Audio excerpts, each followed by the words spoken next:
ඉතින් ආයිබෝන් කියලා පිළිගන්නවා මගේ YouTube channel එක.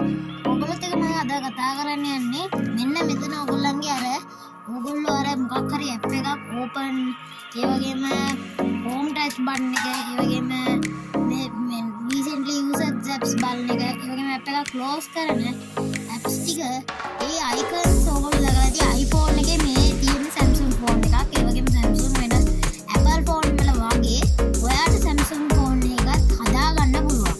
ඉතින් ඒක නම් හදන විදිය තමයි අද ඔයගොල්ලොත් එක්ක කතා කරන්න යන්නේ. ඒකට වඩා මුලින්ම Samsung එකට ගියට පස්සේ settings වලට යන්න. phone එකේ settings ගියට පස්සේ ඔයගොල්ලෝ ගහන්න මෙතන navigation කියලා. ඉතින් navigation කිව්වට පස්සේ ඔයාලට මෙන්න මෙතන එනවා topics කියලා navigation bar කියලා. navigation bar එක මෙන්න මෙතන යට පෙන්නනවා. පෙන්නුවට පස්සේ ඔයාලට පේනවා මෙන්න මෙතන උඩම මගේ නිල් පාටින් පෙන්නනවා navigation type එක buttons කියලා තමයි තියෙන්නේ. ඉතින් මේ buttons ටික තමයි මගේ වැඩ කරන්නේ. එතකොට ඊළඟට තියෙනවා sweep gestures කියලා. මෙන්න මේකේ බෝඩ් පස්සේ ඔයාලට යට පේනවා ඇති. ඔන්න දැන් මගේ keypad එක වෙනස් වෙනවා. පේනවනේ ඉතින් ඉරි තුනකට අර button තුන ඉරි තුනකට හැරවුණා.